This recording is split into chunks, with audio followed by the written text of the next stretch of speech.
Hello everybody, I hope you all are doing good and I hope कि आपकी पढ़ाई वगैरह बढ़िया चल रही होगी। So welcome to S defence and welcome to PYQ निचोड़ एज वेल।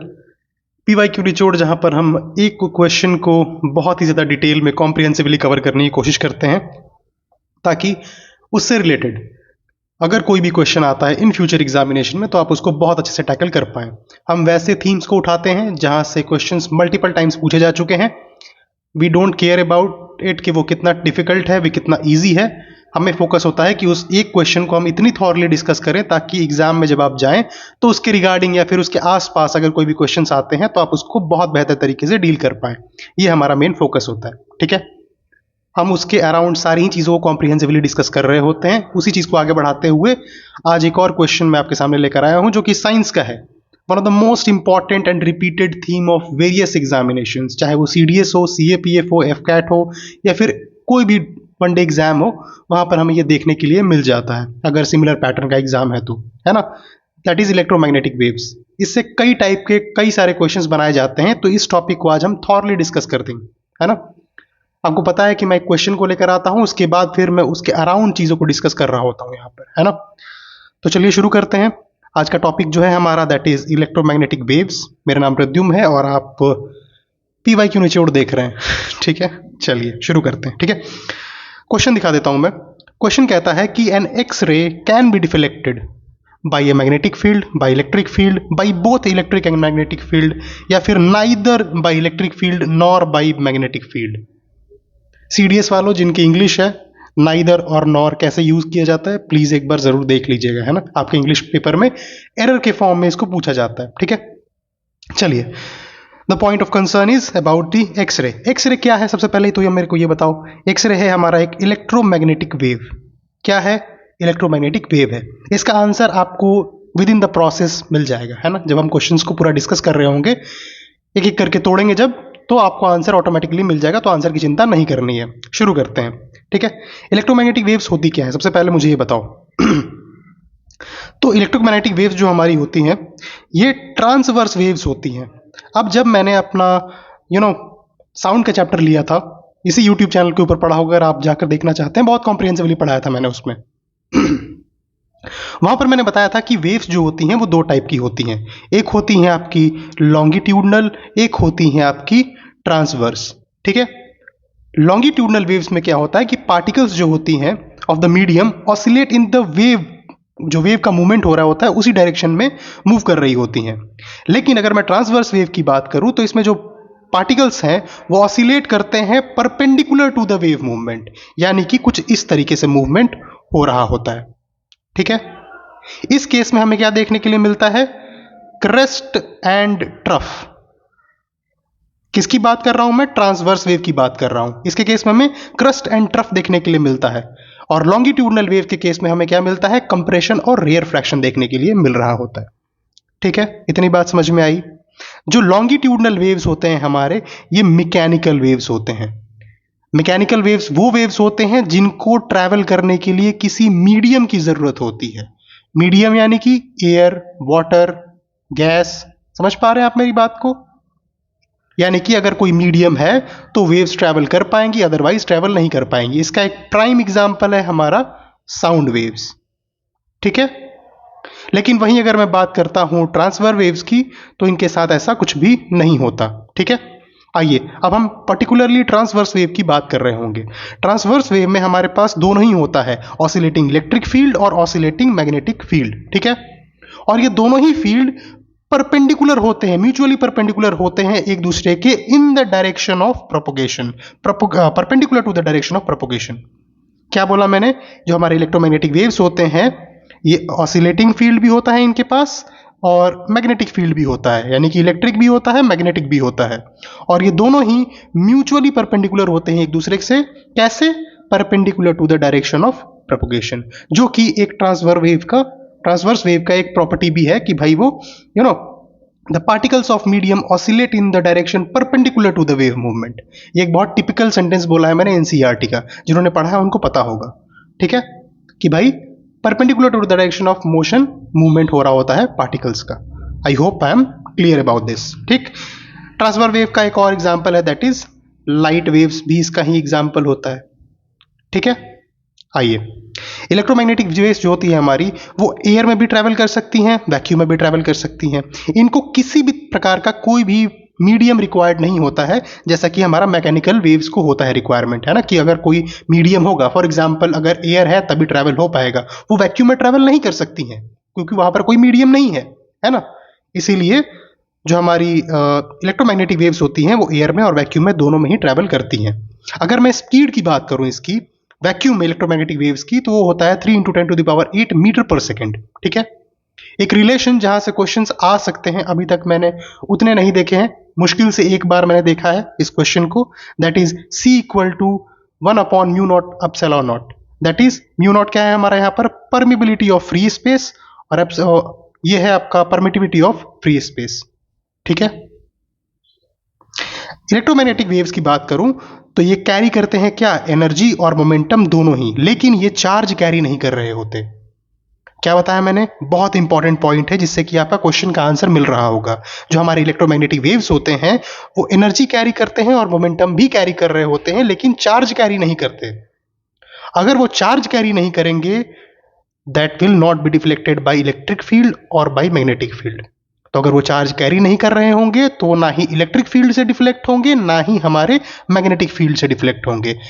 प्लीज एक बार हम क्वेश्चन के ऊपर चल के देख लेते हैं। क्वेश्चन क्या कह रहा है हमारा, एक्सरे जो कि एक इलेक्ट्रोमैग्नेटिक वेव है, डिफ्लेक्ट होता है किससे, मैग्नेटिक फील्ड से होगा क्या, इलेक्ट्रिक फील्ड से होगा क्या, या फिर दोनों से ही होता है, या फिर दोनों से ही नहीं होता है। क्या बताया मैंने यहां पर कि जो हमारे इलेक्ट्रोमैग्नेटिक वेव्स होते हैं वो क्या कैरी करते हैं, एनर्जी भी कैरी कर रहे होते हैं और मोमेंटम भी कैरी कर रहे होते हैं, लेकिन चार्ज कैरी नहीं कर रहे होते, जिसकी वजह से वो ना ही इलेक्ट्रिक फील्ड से डिफ्लेक्ट होते हैं और ना ही मैग्नेटिक फील्ड से डिफ्लेक्ट होते हैं। आई होप आपको आपका आंसर मिल गया होगा। आगे बढ़ते हैं, थोड़ा सा कुछ एप्लीकेशंस की बात कर लेते हैं। मैं बिल्कुल ही थॉरली यहाँ पर इस पर्टिकुलर टॉपिक को डिस्कस कर रहा हूँ ताकि एग्जाम में इसके अराउंड कहीं से भी क्वेश्चन आता है तो आप बढ़िया से आराम से कर पाए, एक पूरा टॉपिक तैयार हो जाएगा आपका यहाँ से। ठीक है, प्लीज आगे बढ़ते हैं, है ना। ध्यान से देखिएगा प्लीज। अगर रेडियो वेव्स की बात करते हैं तो ये इसका लॉन्गेस्ट वेवलेंथ होता है, हम आगे फिर भी थोड़ा सा और डिस्कस करेंगे इसको। ठीक है। अगर मैं यूजेस की बात करूं तो रेडियो वेव्स का यूज होता है रेडियो एंड टीवी ट्रांसमिशन में या फिर नेविगेशन में। अगर मैं माइक्रोवेव्स की बात करूं तो इसमें बहुत एक इंपॉर्टेंट क्वेश्चन पूछा जाता है कि भाई एक ट्रैप है जिसको हम आगे डिस्कस कर रहे होंगे, लेकिन मैं अभी आपको बता देता हूं कि हीटिंग किस तरीके से होती है। और जब हीटिंग होती है, आपने कई बार देखा होगा कि आपने माइक्रोवेव में खाना रखा है, जिन्होंने एक्सपीरियंस किया है प्लीज एक बार आप सोचिएगा कि क्यों जो कंटेनर होता है वो गर्म ना होकर सिर्फ खाना गर्म होता है ना। यहां पर हीटिंग हो रही होती है माइक्रोवेव्स में ड्यू टू डाइपोल रोटेशन। बहुत इंपॉर्टेंट है, कीवर्ड याद रखिएगा, दैट इज डाइपोल रोटेशन, है ना। इसी की वजह से हीटिंग हो रही होती है हमारी। ठीक है। इसका यूजेस कहां पर होता है, रडार्स में देखने के लिए मिलता है, सैटेलाइट कम्युनिकेशन में भी मिलता है। ठीक है। यूजेस में वही वाले लेकर आया हूं जो मुझे पीवाईक्यूज में मिले हैं, है ना, ताकि मैं सिर्फ स्पेसिफिक चीजों के ऊपर टारगेट कर पाऊं। ठीक। अगला है हमारा इंफ्रारेड।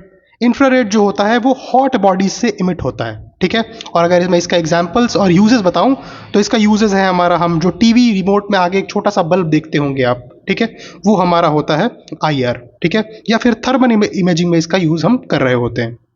अगर मैं बात करूं यूवी रेज की, यूवी रेज जो होते हैं हमारे, ये कॉज करते हैं फ्लोरोसेंस या फिर स्किन टैनिंग। इनकी वजह से क्या होता है, स्किन टैनिंग हो जाती है या फिर फ्लोरोसेंस हमें देखने के लिए मिलता है। ठीक है। फ्लोरोसेंस आपने देखा होगा, जो चमकता हुआ ऑब्जेक्ट आपने देखा होगा, प्लीज एक बार गूगल कीजिएगा, आपको अच्छे से इमेजेस दिख जाएंगी, है ना, आपको समझ में आ जाएगा अगर आपको समझ में नहीं आ रहा है तो। अबाउट फ्लोरोसेंस, कि फ्लोरोसेंस ऑब्जेक्ट क्या होते हैं, आपने देखा होगा वो एक टाइप की घड़ी भी आती है, चमकती है, तो वो बिहेवियर बताता है ना। वो एक्चुअली फ्लोरोसेंस नहीं है पूरा पूरा, है ना। अगर आप जाकर देखेंगे कि यूवी रेज का, तो वहां पर आपको बहुत सारे इमेजेस देखने के लिए मिल जाएंगे। ठीक है। अगर मैं यूजेस की बात करूं तो स्टरलाइजिंग ऑफ वाटर यानी कि किलिंग ऑफ जर्म्स वगैरह वहां पर हो रहा होता है, वहां पर इसका हम यूज करते हैं। ठीक है। आगे अगर हम बात करें एक्सरेज की, ठीक है, एक्सरे का बहुत ज्यादा हाई पेनिट्रेटिंग पावर होता है। ठीक है। एक्सरे को प्रोड्यूस कैसे किया जाता है, यहां से भी एक बहुत इंपॉर्टेंट क्वेश्चन बन सकता है हमारा। ठीक है। कैसे प्रोड्यूस करते हैं, हाई स्पीड इलेक्ट्रॉन को हिट करके हैवी मेटल टारगेट के ऊपर। ठीक है। Again not deflected by electric और मैग्नेटिक फील्ड। रीजन मैंने ऑलरेडी समझा दिया है क्यों होता है ऐसा, क्योंकि चार्ज कैरी नहीं कर रहे होते। ठीक है। अगर मैं बात करूं गामा रेज की, हाईएस्ट एनर्जी होती है इनकी, इमिट कहां से होते हैं, न्यूक्लियर रिएक्शंस की वजह से ये इमिट हो रहे होते हैं। और इनका यूज कहां पर होता है? कैंसर रेडियोथेरेपी में इसका यूज होता है। आई होप इतनी बात क्लियर होगी। ये सारे ही मैंने यूजेस बताया ताकि एग्जाम में अगर किसी भी प्रकार का क्वेश्चन कहीं से भी बन जाता है तो आप इजीली उसको टैकल कर पाए। यही मेरा मेन मोटिव है इस पर्टिकुलर चीज को करवाने का। ठीक, आगे अगर मैं बात करूं तो फ्रीक्वेंसी की अगर बात करें हम ऑर्डर की, सबसे ज्यादा फ्रीक्वेंसी किसकी होती है, सबसे कम किसकी होती है? तो रेडियो वेव्स, फिर माइक्रोवेव्स, फिर इंफ्रा, फिर विजिबल, फिर अल्ट्रा, फिर एक्सरेज, फिर गामा रेज। सबसे ज्यादा, सबसे कम। ठीक है, आई होप इतनी बात समझ में आ रही है। ये इंक्रीजिंग ऑर्डर में फ्रीक्वेंसी को मैंने बताया है। एग्जाम में कई बार इससे क्वेश्चंस बन जाते हैं और जैसे ही आप इस चीज को उल्टा कर दोगे आपको वेवलेंथ का जो है ना ऑर्डर मिल जाएगा। ठीक, एक चीज और जो इंपॉर्टेंट है जो हम यहां पर देख सकते हैं, that is C equal to F lambda. ये एक हमारे पास इक्वेशन कह लो वो है, जहां पर अगर स्पीड ऑफ लाइट जो है अगर वो कांस्टेंट है तो अगर आप जब फ्रीक्वेंसी को बढ़ाओगे तो हमारा जो लैम्डा यानी कि वेवलेंथ है वो कम हो जाएगा। अगर आप जैसे जैसे वेवलेंथ को बढ़ाओगे वैसे वैसे हमारी फ्रीक्वेंसी कम होती जाएगी। ठीक है, अगर किसी एक पर्टिकुलर चीज को फॉर एग्जांपल ये 10 है ना, और यहां पर आपने 2 लिख दिया और यहां पर 5 लिख दिया। अगर आप इस चीज को किसी एक को बढ़ाओगे, 10 तो कांस्टेंट है, ठीक है, अगर यहां पर आप इसको बढ़ाओगे तो इसको कम करना पड़ेगा, या फिर इसको बढ़ाओगे तो इसको कम करना पड़ेगा। आई होप इतनी बात क्लियर होगी, है ना। तो उसी तरीके से जब हमारा ये चीज यानी कि जो स्पीड ऑफ लाइट है वो कांस्टेंट रहती है, तो जब फ्रीक्वेंसी बढ़ती है हमारी तो हमारा जो वेवलेंथ होता है वो कम होता है। उसी तरीके से जब हमारा वेवलेंथ बढ़ता है तो हमारी फ्रीक्वेंसी जो है वो कम होती जाती है ताकि वो बैलेंस कर पाए। ठीक है, याद रखिएगा इस ऑर्डर को, R M I V U X G, ये तरीका है एक तरीके से याद करने का, R M I V U X G. ठीक है, यहां से एक ट्रैप है एक तरीके से जहां पर लोग सीडीएस में, सीएपीएफ में मल्टीपल टाइम्स यहां से क्वेश्चंस आ चुके हैं। ठीक, ये हमारा वेवलेंथ का ऑर्डर है, इसको भी ध्यान रखना है, जस्ट उसका उल्टा कर दिया है। यहां पर ये हमारे वेवलेंथ्स मैंने डिफरेंट डिफरेंट मेंशन भी करवा दिए हैं, आप यहां पर देख सकते हो। कुछ नहीं करना है, बस इसको उल्टा कर देना है, आपको मिल जाएंगी सारी चीजें, है ना। बस इसका उल्टा किया हुआ है, इस ऑर्डर को कुछ इस तरीके से कर दिया गया है। ठीक है, आगे चलते हैं। वही सारी चीजें हैं यहाँ पर भी, यूजेस मैंने बता दिए हैं यहाँ पर कि रेडियो वेव्स का यूजेस क्या क्या है, माइक्रोवेव्स का क्या होता है ना। ओवन में इसको जब हम खाना गर्म कर रहे होते हैं तो इसको यूज करते हैं। इंफ्रारेड का, ठीक है, विजिबल रीजन, ठीक है, यूवी हो गया हमारा, एक्सरे हो गया, या फिर गामा रेज जहां पर कैंसर ट्रीटमेंट की चीजें हो रही होती हैं। एक्सरेज तो आप सभी को पता ही होंगी। ठीक है, आइए आगे देख लेते हैं।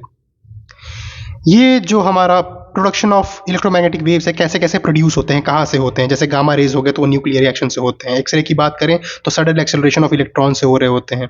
ठीक है, अल्ट्रावायलेट की बात करें तो हाई एनर्जी इलेक्ट्रॉन ट्रांसमिशन से होते हैं। ठीक, रेडियोज की बात करें, रेडियो वेव्स की, तो ऑसिलेटिंग इलेक्ट्रिक सर्किट से होते हैं। ठीक है, तो ये सारे जो है कहाँ कहाँ से कैसे कैसे प्रोड्यूस होते हैं उसको यहाँ पर मेंशन किया गया है। मैंने सारे ही छोटे छोटे पॉइंट्स को रखने की कोशिश की है, हर एस्पेक्ट को टच करने की कोशिश की है। ठीक है, आइए ट्रैप्स की बात कर लेते हैं। मेरा फेवरेट सेगमेंट होता है जहां पर मैं डिस्कस करता हूं इस चीज को लेके। ठीक, कई तरह के यहां पर क्वेश्चंस बनाए जा सकते हैं जो कि आपको ट्रैप में फंसाने के लिए मतलब बनाया जा सकता है ना। उसमें से ये पहला देख लो, इलेक्ट्रोमैग्नेटिक वेव्स जो होते हैं हमारे, इनको एक मीडियम चाहिए होता है।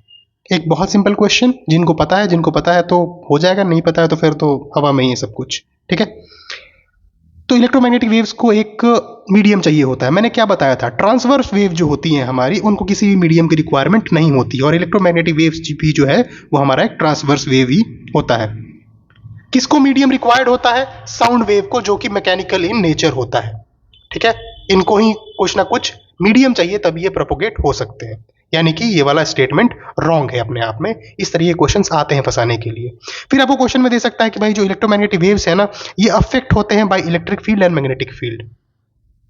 मैंने क्या बताया था कि अनचार्ज्ड होती हैं, जिसकी वजह से दोनों से ही ये आपके नहीं हो पाते हैं। आई होप इतनी बात समझ में आई होगी। ठीक है, अगर मैं बात करूं इलेक्ट्रोमैग्नेटिक वेव्स की, they carry energy but not momentum. क्या बताया था मैंने, दोनों ही कैरी करती हैं वो, एनर्जी भी और मोमेंटम भी। ठीक है, तो इस चीज से भी बचना है। ये सारे वो चीजें बता रहा हूं मैं जो आपको ट्रैप में फंसा सकती हैं एग्जाम में। आगे अगर बात करें, infrared is use for sterilisation. Sterilisation क्या होता है? Making something germ free. ठीक है, तो मैंने क्या बताया था, स्टरलाइजेशन कौन करता है? यूवी रेज करती हैं। हमने एग्जाम्पल में भी देखा था, ये देखो यूवी रेज। ठीक है, लेकिन इंफ्रारेड से क्या कर सकते हैं आप, हीटिंग हो सकती है। Microwave works by heating container, कहना चाह रहा है कि भाई जो माइक्रोवेव्स होती हैं वो कंटेनर को हीट करती हैं, तब जाके जो हमारा खाना जो है वो गर्म होता है। ऐसा होता है क्या? नहीं होता है। रीजन क्या होता है इसके पीछे का? Heats water molecules but not the container directly. जो खाने के अंदर वाटर मॉलिक्यूल्स होते हैं उसको हीट करता है, जिसकी वजह से हमारा खाना गर्म हो जाता है, ना कि कंटेनर को डायरेक्टली गर्म कर रहा होता है। आई होप इतनी बात भी क्लियर होगी। तो याद रखिएगा, जब आपसे एग्जाम में पूछा जाए कि भाई माइक्रोवेव्स जो होती हैं वो कंटेनर को गर्म तो नहीं करती हैं या फिर खाने को गर्म करती हैं सिर्फ, या फिर कंटेनर को गर्म करते हैं तो फिर कैसा फील होता है, तो आपका आंसर होगा भाई कंटेनर तो गर्म होता ही नहीं है, तो फील होने की तो बात ही नहीं है ना। सिर्फ हमारा खाना गर्म होता है। क्यों गर्म होता है? बिकॉज वो वाटर मॉलिक्यूल्स को हीट कर रहा होता है। ठीक है, आगे देखिए। नेक्स्ट है हमारा आयोनाइजेशन रेडिएशन। यहां से भी क्वेश्चन आ सकते हैं, इसलिए मैंने रख लिया है। अब आयोनाइजिंग रेडिएशन होता क्या है? आयोनाइजिंग रेडिएशन होता है that enough energy to remove atom से, मॉलिक्यूल से दैट क्रिएट आयंस। इसके लिए आपको बहुत ज्यादा हाई फ्रीक्वेंसी और एनर्जी चाहिए होती है। ठीक है, अब अगर आयोनाइजिंग रेडिएशंस की बात करें तो कुछ ऐसे हमारे इलेक्ट्रोमैग्नेटिक वेव्स हैं जो इसमें पार्टिसिपेट करते हैं, दैट इज यूवी, एक्सरे और गामा रेज। इससे होता क्या है? डीएनए डैमेज होता है, कैंसर हो सकता है, सेल म्यूटेशन होता है। लेकिन अगर हम नॉन आयोनाइजिंग रेडिएशंस की बात करें तो हमारे मतलब जो बचे हुए हैं उनको आप काउंट कर सकते हैं, that is radio waves, microwaves, infrared, visible light, है ना। और इनसे होता क्या क्या है? Causes heating, excitation, vibration.